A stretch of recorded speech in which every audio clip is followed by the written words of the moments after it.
You hear me? Yep.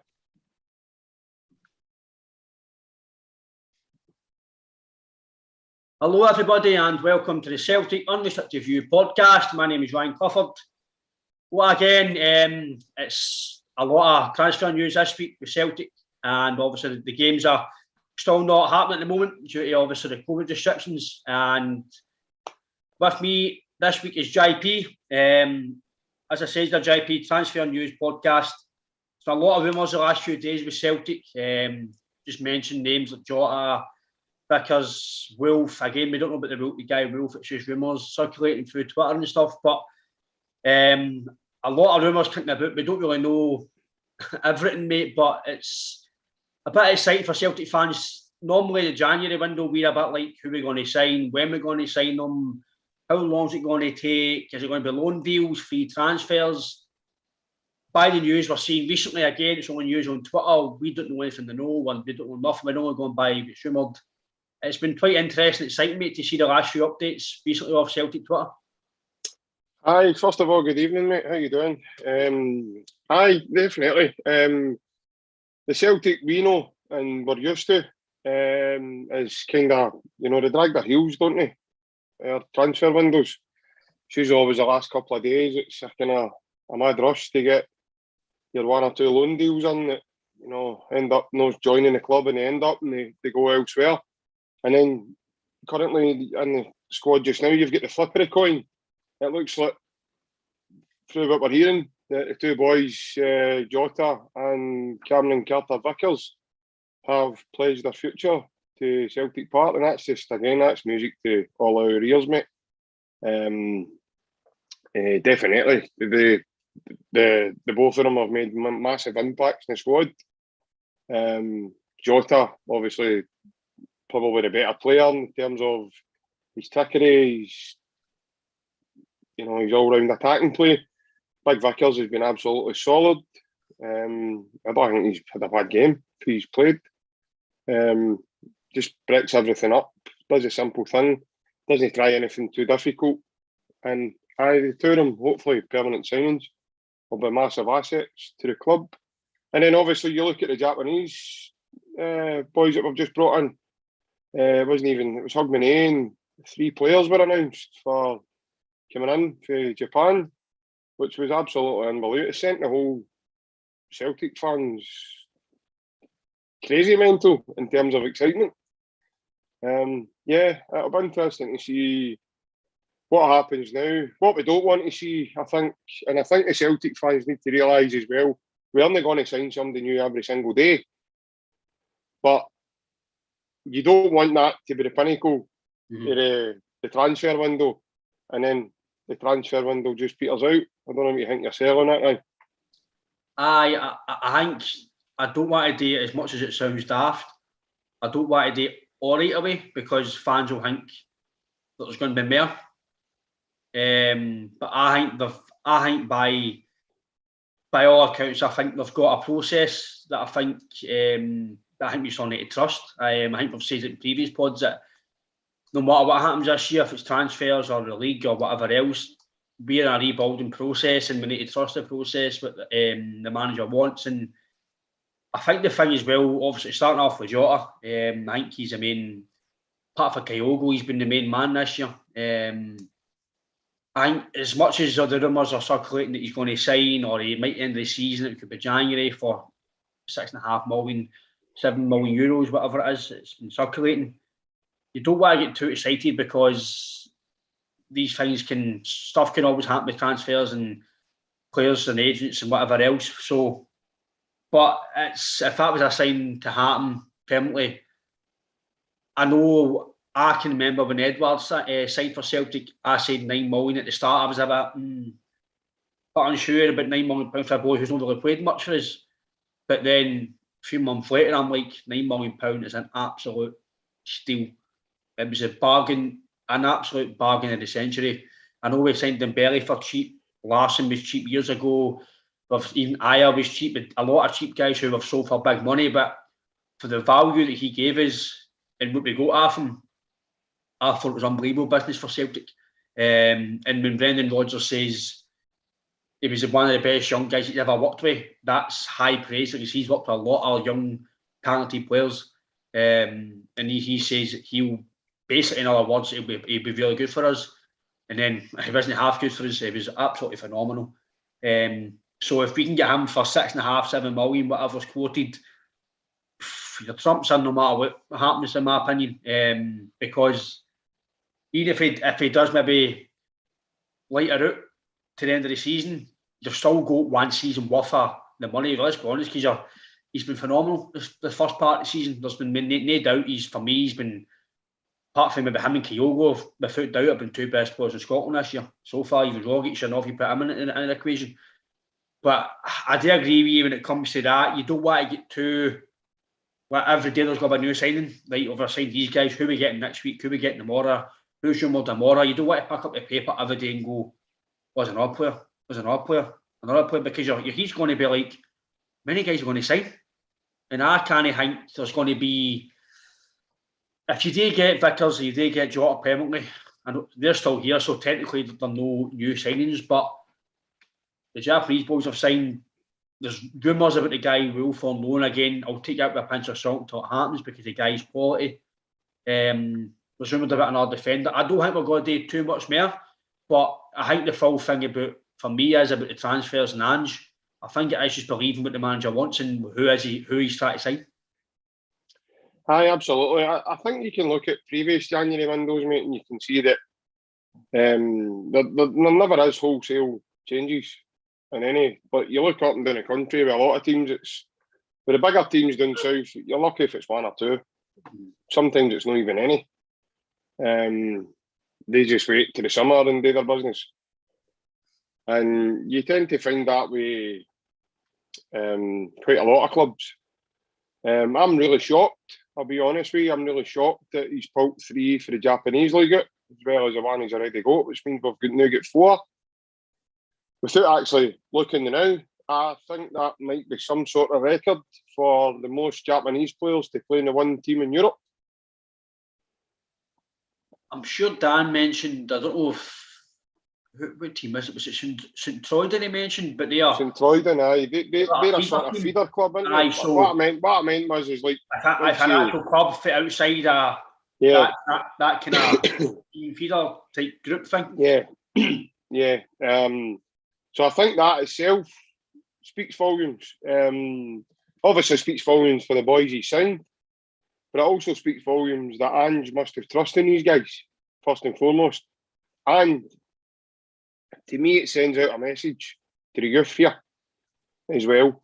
And I'm not going to start naming names. What I meant there when I said that there is, it just sends out a message as in, right, boys, this is, you need to take your game up a level. This is what you need to do and aspire to in order for me to change my plans maybe in the next transfer window. Because we don't want to see Ange just going and, buying players and bringing players in and we lose a sort of connection with the development. Mm-hmm. I don't want to see that either. And that, as much as we're all really excited, it's a massive, massive gamble to bring, you've got Kyogo, obviously he's done really well, but to bring 3 guys into the team, when the team have gone okay, they've won a trophy, they're 6 points behind in the league, these boys will feel the pressure straight away now. They're going to come in, they're going to see that they're going to have to hit the ground running. They're going to quickly see what the demands are of the club. If the fans can get back in, if the bigwigs would stop playing funny buggers and get their heads together and let us get back to the football, then they'll quickly see, especially in that stadium when it's full. Because I remember the first time Kyogo seen it. He took off as a sub, and at that point Celtic Park started to do the huddle. I never seen it until after the game, but when I came home and when it was on the TV, and he was absolutely mesmerised. His face was like, he'd never saw anything like that before. And the other 3 boys are, they're going to feel this as well. They're going to, and again, it's either the old-fashioned saying, you either sink or swim. So they either showed good ability, but we can't get too carried away in terms of, you know, they need to show good ability in this. So it's all but good business done early is fantastic business. No messing about. You know the guys you want, and again, you've got to trust the manager, because for me, he's not let us down yet, man. And he's not gave us a reason not to trust him. And I think that's a big thing as well. I think you've seen the officials upstairs. I think they trust him, which is why they're allowing him to go through this process. I think the thing for me is, mate, that it's like you says, the big thing that me to know is trusting the manager. There's things where in previous Windies, I would say it doesn't look like they would trust the manager, because I can remember, for me, I don't know about anybody, any of the listeners that think it, when this comes out, or any Celtic fans think in general, that I can remember, I'm sure one of Brendan Rodgers' last January windows, in my opinion, he got absolutely sold out to dry. I think he got, was it Masonda, Lowen, Lumbu, Compare? I might not be right in the players, but no, I think you're right, mate. I think Windy was shocking. His Windy wasn't very good in January. And I know January's very hard to get top players in for money and whatever else. But he kind of got left short. And I didn't get the players, in my opinion, that, again, we can only know, we only go by what we see social media, and maybe the odd guy here, you know, and he gets some bits and bobs. You never hear or believe anything until, like we've said, until that guy's got a strip or a scarf on the park. We've had a few guys signed in Rodgers' era that, well, as I say, I'm not going to say hopeless, because that's very disrespectful, because as you say in previous pods, mate, for professional football players, that's their job. You don't want to be critical too much, but just not going to play with Celtic. And they were Gamboa is another one I thought of there. Gamboa was £1 million, mate, for West Brom. Yeah. And you're thinking, the odd game, he was very, very quick. Granted, he was very quick. He was actually comfortable in the ball, but it just wasn't good enough to play at the level that we want to strive to. That's how sometimes as well, you're talking about obviously Premier League players, right? The Premier League seems to be, by a lot of people's standards, the best league in the world, the best players in the world, and whatever else. But see, sometimes when I've always said, like Celtic signed Joe Hart, right? I say Spurs' third choice goalkeeper, second, third choice goalkeeper should be able to come up to Celtic and walk the park and be the best goalie. It should be, right, because they play in a better league, team with better players, better standard. But then Celtic are signing, I think at the time he was West Brom's second or third choice right back, and he came and wasn't very impressive. So are these guys who are second and third choice much better than our right backs at first choice? That for that angle, Joey Barton went to Rangers, was poor. Senderos went to Rangers, was poor.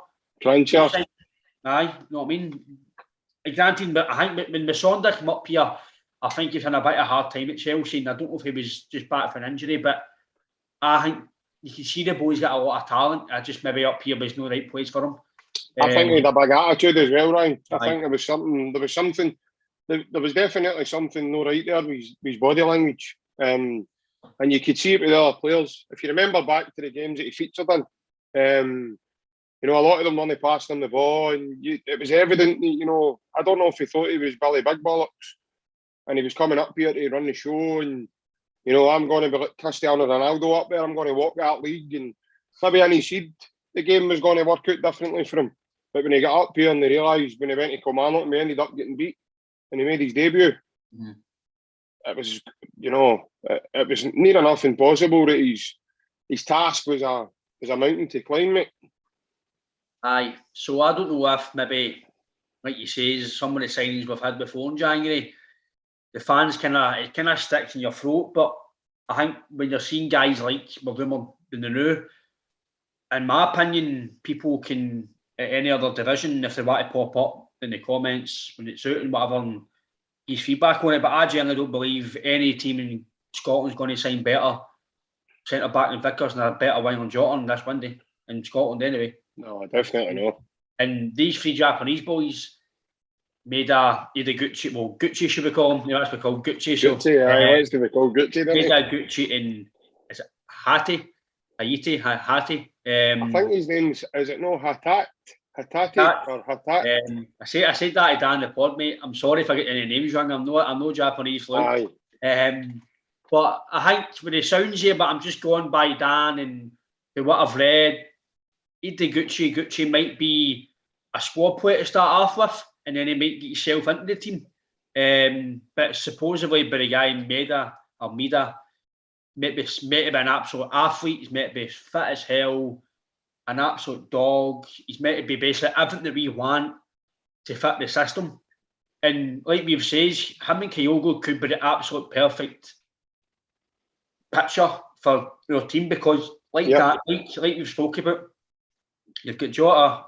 Even if he doesn't sign, you're still going for another 5 or 6 months. So Jota, you've still got Abada, you've got Forrest, Kyogo, the 2 Japanese boys, Maida and Hati. That's scary stuff, man. I know people are going to say, "Oh, these podcasts, other guys are talking about these Japanese boys that I've seen them." Most people these days can only go on either YouTube, or they can log into a Y-Star account, or they can log into whatever account you can log into to see scouting. Most players can do their own research now. Most fans can do their own research now. You don't need to go and do it by your eye now. Stats tell you a lot of things now.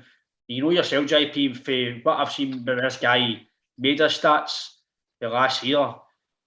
It's phenomenal. And see the thing as well, they've just played a full season. So they're coming fit. They're not coming like your Jackie Markinson, no fit, your McCarthy, no fit. They're coming in. They might need to settle into the culture and the game the way we want to play football. Yeah. But fitness-wise and health-wise, they can come in right away, because they don't need to get fit again 3, 4, 5 weeks of pre-season.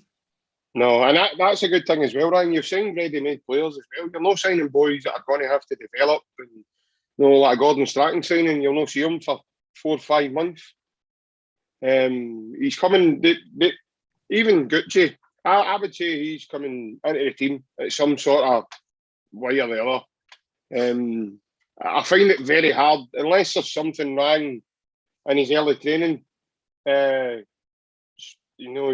training schedule, and he's maybe not showing well there, and maybe not playing.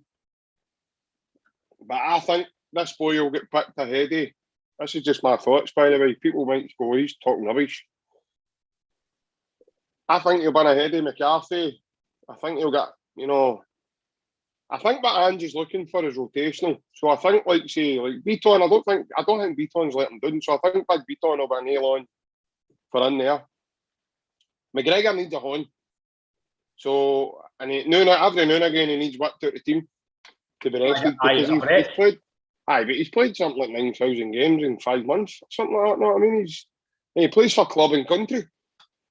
So, it's all right. I know they've had a break now, right? So that's what I've done them a world of good, this wee break. It probably did come at the right time in terms of their squad depth. The boys that were out with COVID, and then obviously the ones that we had injured. It gave us a chance to refresh.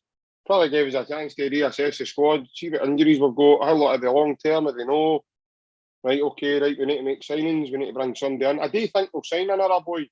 Maybe not that boy Wolves, but it'll be somebody that helped because of Turnbull's injury. Because I think I know it was initially diagnosed for 2 months, but I think I personally think that's a sorry. And I think he's going to be longer than 2 months. I think you'll be lucky to see him back for maybe the end of March. That's just me. And I don't know what grade his injury is, whether it's a grade 1, a grade 2, whatever it is. But it did look a badging. He was greeting, so that doesn't sound good when you see a player sitting in tears. And the fact that I don't know what he done it for, but he tried to come back on, and Ange went like that. No, you're going down the tunnel. See you, go and get changed.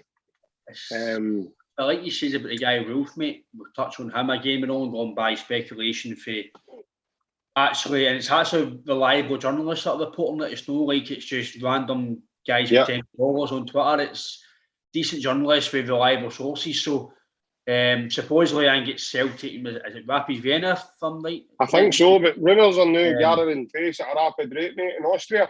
Not just for the Vienna, I'm talking about for Celtic.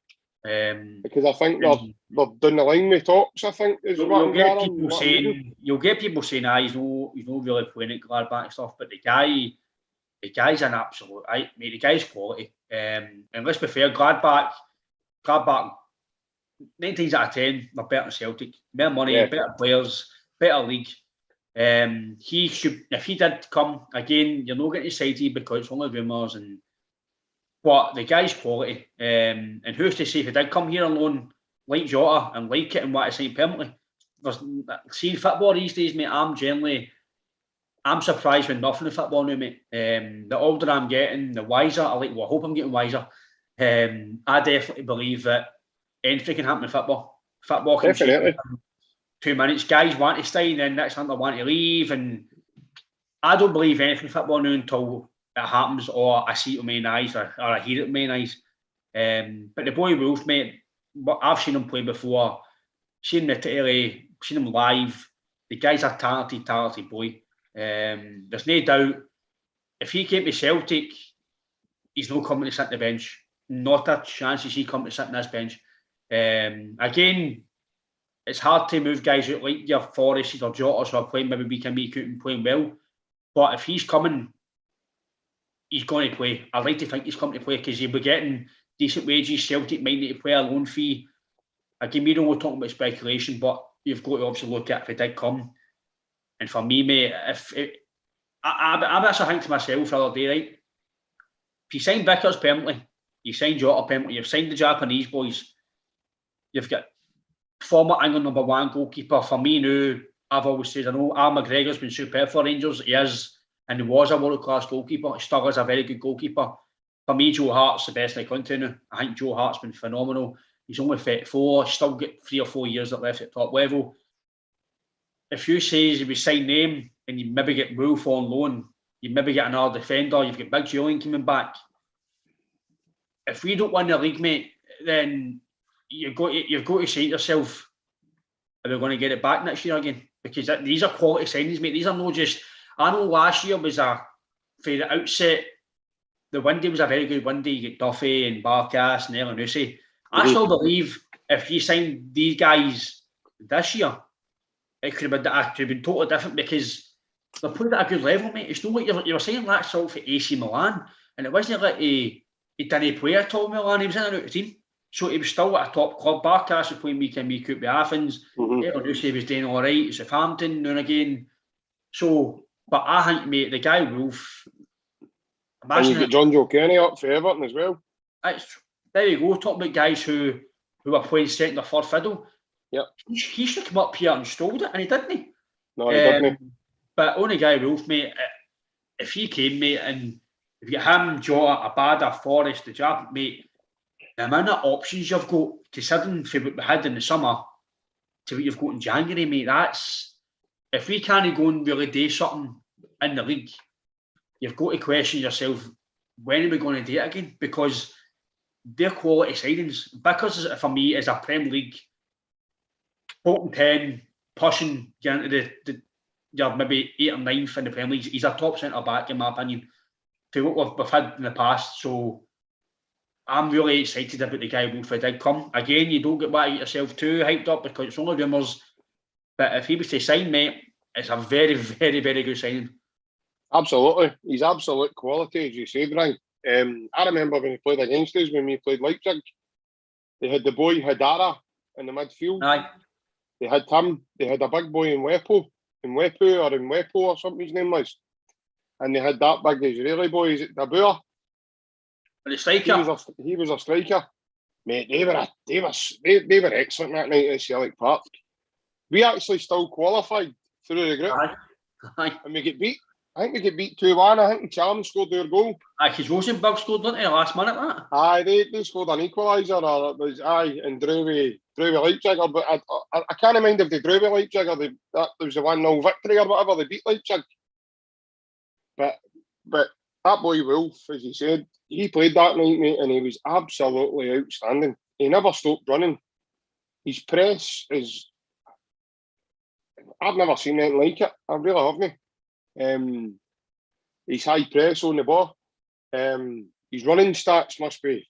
I mean, I've not even checked properly because, as you say, Ryan, it's only rumour, and I tend to, when I start to know things are getting down the line with things, then I'll start going and, you know, as you said yourself, you can go and check out and take your homework, and you kind of know it's a bit more concrete. But right now, but fair day earlier on, I did see that it's starting to kind of gather pace. And I was led to believe with one of the Austrian journalists that Celtic are, you know, they're doing the line with talks. So this isn't something that seems to be going away. It's there every day, and something new keeps coming about it. But Ryan, did you see the transcript? Just while we're here, we'll talk about the previous windows. Have you read the transcript to one of Angie's recent interviews? And he talks about Barkas. I don't think I have, mate. No, I've not seen it on Twitter or anything. Well, it really opened my eyes. Apparently, what? Barkas has been injured quite a lot of the time. He's been with us. Right. He's been suffering for some sort of knee ligament damage. No an ACL or something threatening, but there's something niggling away at him. And the time he was out the team for July to there, when he played against St Johnstone, they've had to sort it for him. And it's took him all that time to train and build it back up again and get back in about it. So Ange was asked about departures, and he was asked about him, and he said, no, he'll be staying with us. So it was just his reply, and it sort of surprised me, because I think a lot of people think he's one of the first ones out the door.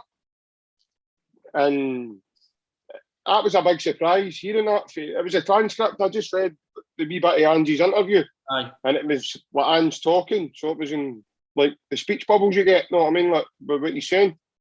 And that's what he said. He said he's had a knee problem since early doors when he signed, and he's had to have it like some sort of surgical work done on it, and that's been something that's been niggling away at him.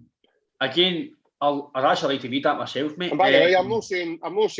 Aye. By the way, I'm not saying that's the reason he's underperformed for us. Or what, that's not what I mean.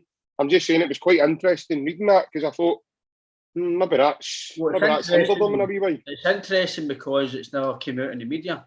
Nobody knows about it. That's the first I've heard of this. No. It was the first I'd read it. I'll try and get it, mate. I'll send it to you. Aye, first I've heard it, mate. So I get that's opened my eyes as well, mate, because like we've said before, we don't know what goes behind closed doors at clubs. No, we don't. I've always said for me personally, and it was actually the interview I think I'd done with Sam Wardle a few months ago, and that's what he says. You can be the best player in the world, but see if you're after park status isn't very well, you're not training well, your family life isn't well, your missus isn't well, you're not feeling well in yourself, your kids, he says all these things impacting your footballing career and your life. He says, see if that morning before a game something happens in your family, you're rushing about in England playing football, you could perform bad and the fans are getting you jip, but they don't know what happened that morning in your house. No, I know. He says, I know. You need to be, he says that's why he says he takes his hat after these guys like Ronaldo and Messi and Cavani, all these top players, because the day we can week out, because after the park they're in there and everything's working and taking order. But if they have a bad day in the house, they could perform bad and nobody knows. But that is interesting to say about Barkas, mate, because I know I kind of don't get the people in social media as well, right? When players start performing again, people bring up like maybe past tweets of Celtic fans, was this you said this, but she's a fan on that moment in time. You can only tell and write and tweet and whatever and think of what you're watching. I could be talking to you now and say that you're not playing with Celtic, Jai. I know you won't, right? Because me and you are past it now. But see if I could say to you, you can't play with Celtic, you never do it. But then next year you're playing with Celtic. Then I can be, JP, mate, what a player you are. And then, but last year I said you were shite. It doesn't matter what happens in 2 years' time. You've got to look at what you're saying now. Like Ralston's the biggest example I think I can make it in this case, because we all gave him jip. Not good enough, never going to make grade. Somewhat of what they knew with Mikey Johnson. Everyone is, he's at the door, he's away. So in the summer. And then now we're all saying he's brilliant, and people are saying, aye, he's all saying he was this, aye, but he's improved. So you've got to give the guy praise and say, right, whatever I said about you, I'm not going to forget about it, because at the time it was right. Some stuff that people said about players is no right because they overset the mark. But you've got to only comment on what you say, and like the now, we can only comment on guys like Jota and Vickers and whatever else. They've been superb, and the boy Vickers, mate, I'm really impressed with him. And out of the two sides of him and Starfelt, he is the main guy. I think if we're going to, once Julian's fit, I think it will be between him and Starfelt getting moved about. I think Vickers will be the guy who'll stay. I agree, mate. Although we spent, what was it, just there £4 million on Big Starfelt, I think we're led to believe. So, you don't know. I think what everybody needs to remember, I think what's key is, he done an interview before, and again, and part of that interview, he mentioned, we only want people who want to be here. And that's part of our signing structure. When he said that kind of raised alarm bells in terms for me that must be part of the early talks. Yeah. You know, it must be part of the, the buy-in for the player. Because you need to know what you're buying into. Manager, Celtic shouldn't need to be sold to anybody. No. They're worldwide. Good players have came and went, mate. Larson, Lubo, Thompson. World-class players. They've came and went, but the club's stayed there. Mm-hmm. And other players have came. Arabchek, Nakamura. Every sort of so often you get one or two of these guys will come along. Edward, Dembele, Sinclair, Paddy Roberts, James Forrest, Callum McGregor. Years ago with Paul McStay, Danny McGrain, Roy Aitken, Tom Boyd. Guys that stood out, they were all Jersey men. Every one of Celtic's great captains have all been Scottish. Bruni. So, every so often, mate, you get guys that will come along and they'll be like these guys. But the likes of the kind of form lads and boys that, come from different backgrounds and cultures and come here and they give us success in the meantime, but they maybe only stay a few years and then they move on. Celtic will always be there. And that's what people need to remember as well. But somebody else will come along. I remember when Larson was leaving and he announced he was leaving the game against the United. Oh no, what's going to happen now? And everybody was all greeting. And I'm going, right, well, somebody else will come along. Somebody that will score 30, 40 goals a season. And he did, Gary Hooper. You had Samaras, Gary Hooper, Joe Ledley, Charlie Mulgrew. Big players for the club, mate. Wanyama, Van Dijk. These boys will come along. They always do come along. Always. You always and that's get what people need to remember. Like we all get hyped up and oh no, there he's maybe leaving and there's Edward going to Crystal Palace and there's everybody forgot, mate, when Edward was going to Crystal Palace. Kyogo was there. And he stepped up to the plate. When Edward left, when Edward was there, Kyogo was still scoring goals. The two of them played a couple of games together before Edward left. But after that, the wee man just took his game up a level and went, right, I'm a main man now. Mm-hmm. And then Jota done the same when he came in. Jota obviously came in later in the window, so I don't think Jota played with Edward. So Jota came in and went, this is for me. I love this. This is brilliant. I'm getting to play football here. And that maybe was part of the promise. But again, boys that want to be with the club, they want to be there. That's why that's part of why Ange's brought these guys as well. The Japanese boys are coming here. I reckon it would have been about 30 seconds into a conversation with Maeda and the wee man went, I'm on a plane. See you soon. Mm-hmm. The same with Hatat and the same with Gucci because they knew him earlier. Ange was massive earlier. See the thing as well, you're saying that the fact that Maeda, or Maeda, if that's what you say his name is, he's calling him the boss. I'm going to the boss. There you go. So that tells you, that, for me, that any Celtic fan that thinks Ange is no got most of the control at the club, I think that puts it in perspective. Ange is the fucking boss. He's a Ange man. is the main man. And if he's not going to get what he wants, or he's going to get any influences, I think he'll be off. I think if he doesn't get what he wants in some capacity, he might go, right, okay, I'll maybe get a buy this time. But if it keeps, I think he'll go, I'm off. Because I know, and you know, and most fans know, you can see it in his face in the summer, he was getting frustrated at the lack of activity. You can see it in his face. And another thing Do you think that was down to Dominic Mackay's inexperience, right? Do you think that was all maybe part of why Dominic Mackay very soon was then out the door?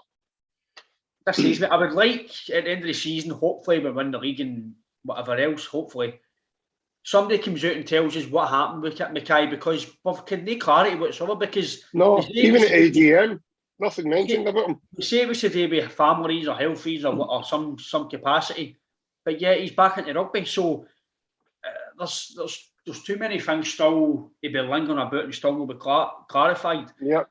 But see that last wee bit about the Thatcher situation, mate, I'm going to obviously what we're going to talk about the COVID stuff.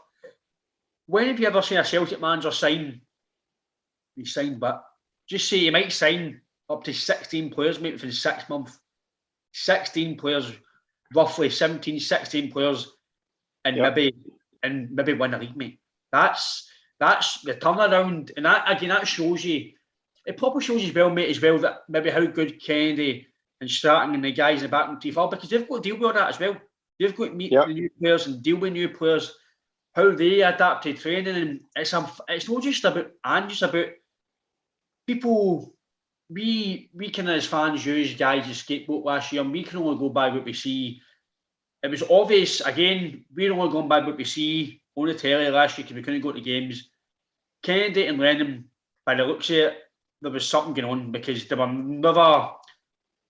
The only time that we ever seen them happy was when we won at Ibrox, and it was Hazen and Cham, and done the high five. That was when things looked rosy in the camp. And then last year, Lennon was always like this, and Kennedy was out and about doing orders, and he wasn't really looking at Lennon. But you see the guys now, and I think it's a team again. As I say to you, the spirit's there, they're a family again, and it's a commitment, it's a cause.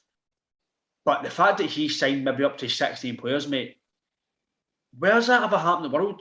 It might have happened somewhere where we don't know about, but mate, that's massive, man. Massive. I don't remember any big club like Celtic signing 16 players within a matter of a window and a half. Not even a half, because we're not halfway through this window yet. So that, as you said, that is massive for a team that size to have such a big transition. And that's what you call being astute and building properly. I would imagine you'll not see that activity for a long time again. Yeah. But this is what obviously Ange believes he needs in order to what he wants to do with the team. And I think what's key, what you were saying there about Mackay and that, mate, Ange hasn't said a word about it either. And he seems like a very honest man. So he doesn't strike me as somebody will put their horn up his back and make him talk. That's not going to happen with Ange. You know, if he's got something to say, he'll address it and say what he's got to say. Maybe he has done in the background. Yeah. Because we're led to believe, a part of Dominic Mackay's first fan media press conference, he mentions about Ange being his man. So that, to me, sounds like, you know, he done all the work with Ange to bring Ange to the club, blah, blah, blah. Whether he didn't, that's neither here nor there now. But part of that frustration, in my opinion, could be down to the lack of experience and the football side of things with Dominic Mackay. And maybe Dominic wasn't moving the speed that Ange needed him to move. And maybe that's how with Michael. Now Michael Nicholson, it's a smoother transition because he just fits into that role like a glove. He knows the role, he knows what to do, and he knows what's expected. Who knows? But, you know, I don't like all that, oh, Eddie's better than Lawwell and he's done that. You've got to remember the service Peter Lawwell gave to Celtic as well. He gave 17 years of his life. I think that was a long time for a CEO to stay at the same club, mate. I think that's, like you say, we'll touch about that in a minute because obviously we brought it up. I know us as fans have every right in the past to give the board stick, because it's not just us that gives the board stick, it's the media and every other radio station and whatever else. There's times where the board have they backed the manager properly, or they haven't come out and says things like last year, right? I might have backed the club with £15 million of signings, whatever it was we spent. But it was just there was so many things that went on last year, and the board didn't come out and give clarification. They kept the guy on because they didn't want to give him £600,000 or whatever it was, compensation to pay him off. But it sounds it and looks it, that's why Len didn't go, because he was getting £600,000. Again, we don't seen by what we've been quoted. What we've seen, we can only go by what we see these days because we don't know inside a Celtic Park. But for me, there's just so much went on in the past that you just need to believe what you see now. And the thing with Mackay, I'm probably gone by that there might be something signed that nothing can get said until a certain point. I don't know if that's true. Maybe the same with Lennon. I've always said that maybe with Lennon, something will come out eventually about last year. Either in a book, DVD, somebody will say it in a podcast sometime down the line. Maybe Scott Brown might come out in a few years' time and say something. I don't know.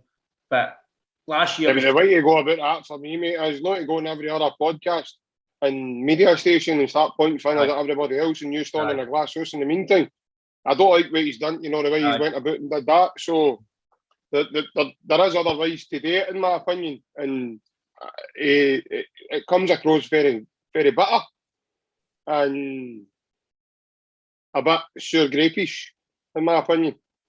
Aye. But I think eventually will come out about Mackay. I think the fans deserve it. And obviously on Peter Lawwell, as we say here, yes, there's things have done wrong. Maybe no signing players. We don't even mention guys because Celtic fans are sick of mentioning guys who we didn't get in the past. But as you say, as a business, as a model, Celtic, as much as we gave them a bit of jip, the board, we're still here. Team across the water shouldn't be here, and they're still here. They've been doing it the wrong way. We have still stayed here. I know McCann nearly went down, but ever since then, we've been probably anywhere near getting down and down again. I don't think we ever will, because we're very, very well ran. The balance sheets, according to Mr. Lawwell, are always balanced. Money side of the things, as much as fans, we don't really want to hear about it. We just want to get the best players in.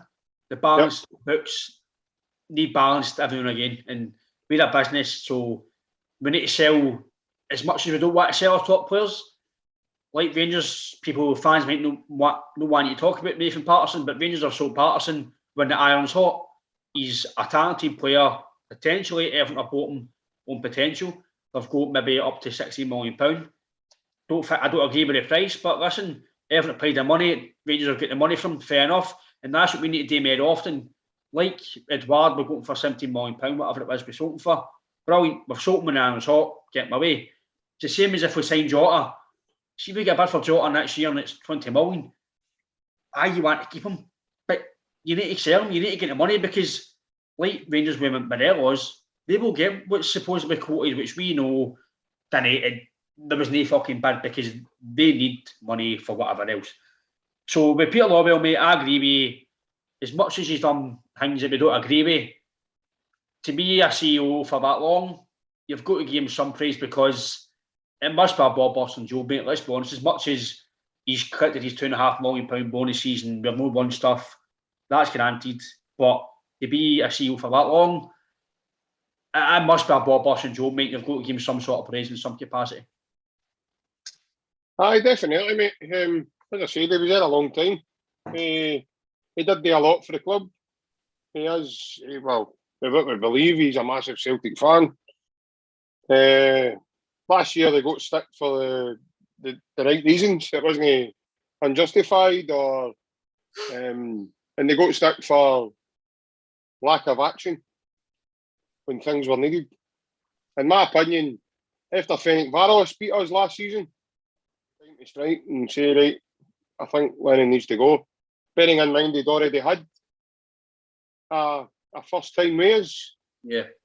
I think the reason he got the time he got was because he was Neil Lennon. I think if he was Ronnie Delia or anybody else, he would have been out the door quite quickly. I also think he would have been out the door quickly had the fans have been in last season as well, and I've said that numerous of times now as well, because we just wouldn't have stood for some of the results. But then again, if the fans were there, would the results have been happening because the team react differently to a full Celtic partner than they do an empty one? We've seen that before, so who knows? Who knows? As I say, last season was just rang for every sort of angle and nook and cranny you could think of, possibly players-wise and But obviously, results-wise. that just on to the last topic tonight. Like you said about the fans, again, we've heard from maybe for a grapevine that fans might be getting back in after the 3 weeks against all the rumours. Sturgeon's not come out and says it yet. It's very hard for me to say her name because she just annoys me.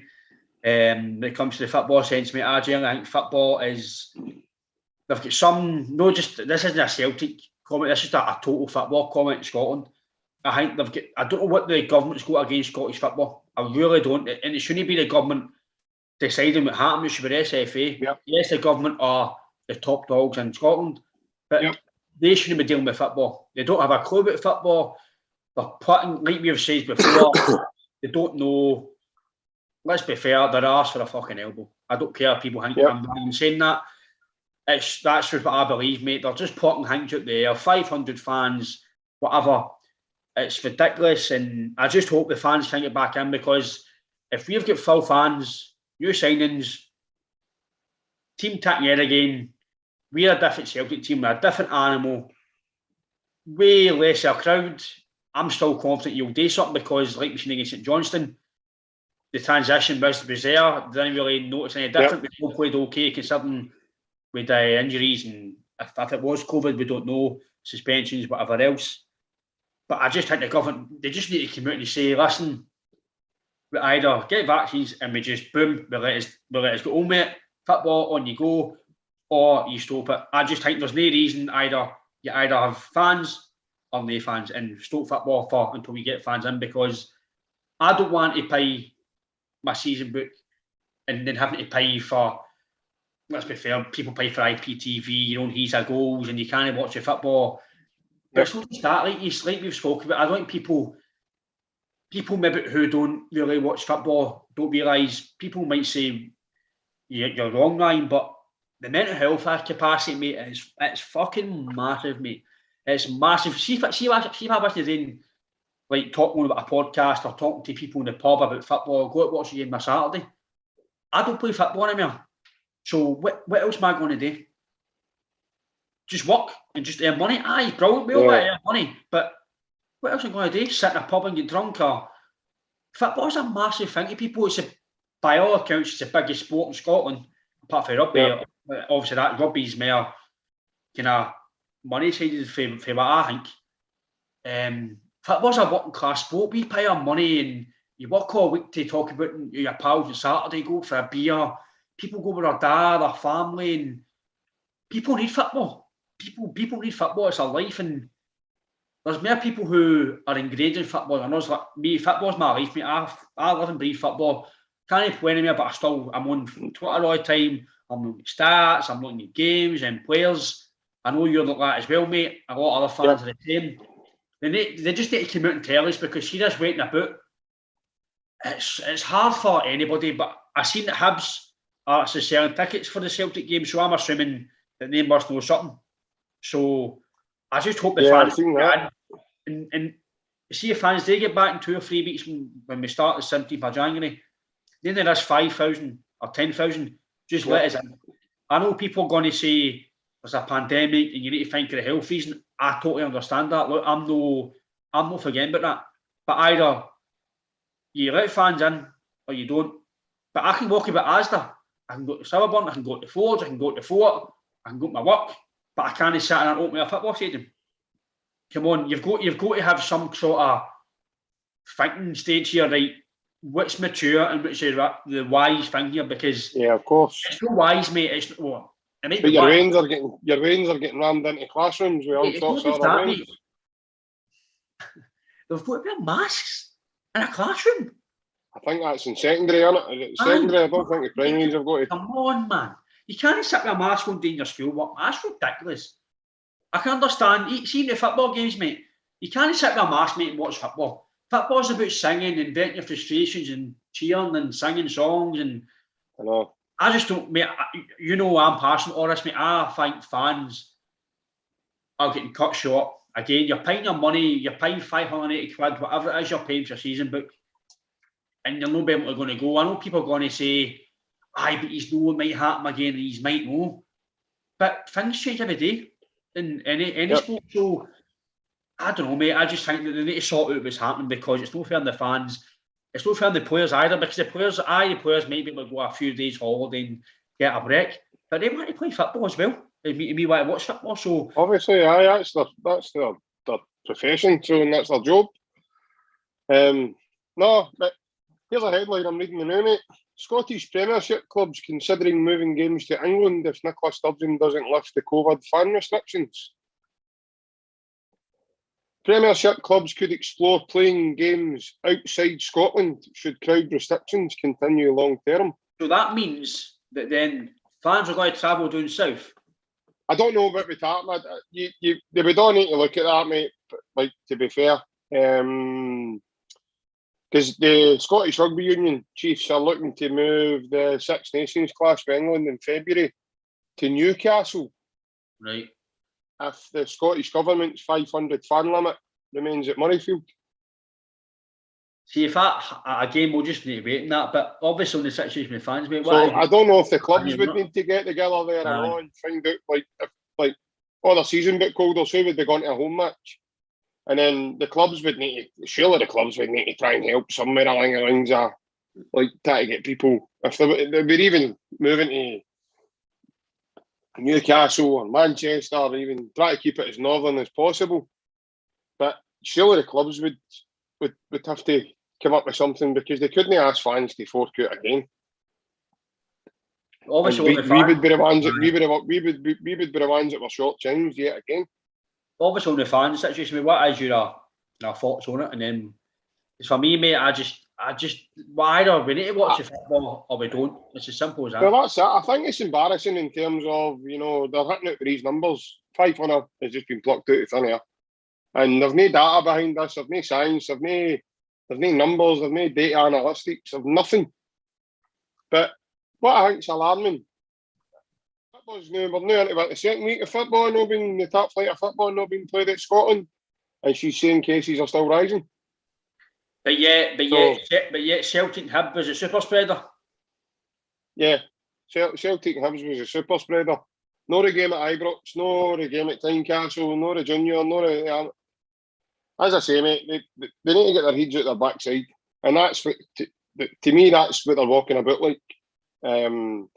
Because they're coming away with one thing one day, then the next day they're away doing another thing. And it's just, they're never always singing off the same hymn sheet, and they're never consistent with any decisions that have been made. She's now changed it to 7 days isolation as long as you take 2 lateral flow negative tests and you're not showing signs of symptoms anymore. Do you know what, up until then, we were the only country that you still had to isolate for 10 days. Had you tested positive? We were the only country in the globe that you were still having to do that with. I know people. That is phenomenal. I know people might go into YouTube and watch this if it's finished, or listening to Spotify and listening to it and say I don't agree with you, are wrong. Fair enough, right? But I think people just need to be honest with their feelings as this, because I'm not going to hold back in there, because I'm seeing this now and I'm like, you can't stop treating fans like mugs. It's just like, do you know what? It's football, Clark. We'll cut you for 3 weeks. I do think it's sensible what happened, right? I'm not going to deny that, but the 500 fans carry on. I know we spoke about it last week, mate, but I can go do my Christmas shopping. I can go and look for a suit. I can go do what I want in all these shops, but I can't sit with you and watch football. It's crazy, mate. But again, I'm agreeing with you, mate, that they've got to decide either we're doing this and that's it, or no. Well, they gave us that grant, haven't they? And that runs out on, I think that runs out on the 17th of January. The 5 million, is it? That they've paid in top flight sport or whatever it is they've done. So my taking for that is that when the grant runs out, the money runs out on the 17th of January. And she did say today that she's going to make another announcement regarding sport next week. Because it just doesn't make sense. Like, they've vaccinated us all twice. They've gave us a booster jab, and they've more or less went, do you know what? We don't really trust that. So we need to keep you away from doing, By the way, you had a vaccination passport. Aye, all good. But now we need to keep you away from football. Just doesn't make sense to me, mate. I think that's the thing, mate. People are just getting a bit peed off, which shall I excuse my French, but think what we don't want, Ryan, is anarchy happening, as in fan groups getting together, and before you know it, mate, there's thousands upon thousands coming up outside the stadium. That's eventually going to happen, I think. Not just the football fans, but I just think in general life, people are just going to start, well, listen, we need to go on with stuff here, but this is just madness. Either do something or don't. None of this tone and throwing about things and changing things every day. Yeah. And but again, maybe we can talk about this all day, but obviously the transfers, what's your overall summary of the last few days events, and really what is your really opinion and what do you think we'll do the rest of January? My overall feeling just now is excitement. I'm really intrigued to see what the three boys we've just brought in can really do. I hope a week or two with the squad before we get back to working properly really helps them. By the bed in, I don't doubt the three of them will impress in their own sort of way. So I'm really excited on the three Japanese boys because between us all we've done a lot of research on these boys, and every one of them look apart, every single one of them. So no qualms about that. I hope we get Jota. I hope we get Vickers. Again, that's really exciting because then we can now do, if that becomes a permanent thing now, we can do the thing that you don't want to do now with Jota, which is fall in love with him because he's that he's that good. So he signs permanently, then you can get excited because you know what's coming back to you in the summer. Mm-hmm. You know what I mean? You know he's going to be there for if you're getting into Champions League or it's Champions League qualifiers or whatever you've got to do. He's got to be one of the main men. It's back, getting ready, getting the team ready, and getting ready to go. But my take on what's left to do, I don't think there'll be wholesale changes. No, I think if we can sign Vickers, Jota permanently, along with the three Japanese boys, possibly you're looking, just say for talking shit, you sign the boy Wolf. I think after that you're looking at maybe one more. And as you said, it'll possibly be a defender to cover maybe any injuries that we get there. First and foremost, I think just to back up the severity of Julian's injury. So I don't want a big expectation getting put on him either. For the beginning. So you need to give him time. And I hope that's what the Celtic fans don't do. They start judging him on one or two things right away, going, oh man, he's, just come on. But moving forward, mate, I'd be really baffled, mate, if we didn't make a big push on the league. I really would. I think with that squad, should they stay fit and we're no, the voodoo doll disappears and we're no hampered with the injury that we've got to now, I really do think that, I think we're going to be too strong for everybody in the league. I really do. And we're still to play them. We're still to play them 3 times. So you'd be looking at that going, you'd be able to win these 3 games. I think it's you've got wee David Martindale and Van Bronckhorst with voodoo dolls in it. Kyogo today, Jota today, and again, I know it's a wee bit of banter, but Derek McInnes is back in with the blue and white again, isn't he? So I tell you what, by the way, on that, what a signing for Kilmarnock to him, by the way. Yeah. If they don't win the league, for him as a manager, then I don't think they'll get back up again. Yeah, he is a top quality SPL manager. No matter what people think about him, being a Rangers player and whatever else, the guy's a decent manager at a good level. Done well for Aberdeen, and I like to think Kilmarnock, I know Aberdeen doing well now. I think Kilmarnock will be favourites to win league now with him under their belt. But I think for me, I'm the same as you. I'm really excited about no matter if I didn't sign anybody else, even the rest of the squad now, I'm excited. Guys coming back in. I've said roughly if we're going about November, I know we've had the odd game that we've really no picked up points. I'm more confident with the squad we've got to go and make a massive push. As we said in previous pods, that if Rangers had injuries and suspensions, if it has COVID cases, we don't know, that we had recently, and the squad we put against St Johnstone, Rangers couldn't cope with that. I agree with that. I'll wholeheartedly say, put my hat in the line, if Rangers had 13 players out, or 18 players out, it was sounded out by, they wouldn't be where they are. No, so, I think they'd be first up, but again postponed. So I think people, as much as we say we might not have the depth of quality, we've got some sort of depth where we can pull guys up for the youth. The odd time, might to make up the numbers, but you're bringing in guys like McCarthy, who's an experienced internationalist, who doesn't play every week, and to come in and play. So you've got some sort of depth. But I'm like you, mate. Overall opinion is I'm excited of the new signings. If we get Jota and Vickers in the line, Jota, mate, I don't want to fall in love with the guy yet, but the guy's phenomenal. And I'm not going to say he's better than Celtic because nobody's better than the club, but he will use this as a stepping stone for Celtic and obviously on the better and bigger things. I do believe as well, if he signs, I think the continuation of the long contracts will happen. I think he might get a 4 or 5 year deal, and there'll probably some sort of clause, right? If we get 20 million, mate, we'll let you go because the guy will go for big money. That's my overall opinion of Indy, mate. I think so far it's been good. I'm not going to expect too much to happen. Maybe 1 or 2 outgoings and loan. I know there's talk about you and Henderson going out to Hibs. Again, we don't know if that's going to be official, but it's just for a grapevine and journalists. But again, mate, it's been good to chat to you about obviously the rumours and obviously about the fan situation, which we're all passionate about. Again, mate, thanks for your chat again. Take care and hail, JP. Hail, Ryan. Cheers for the time, mate.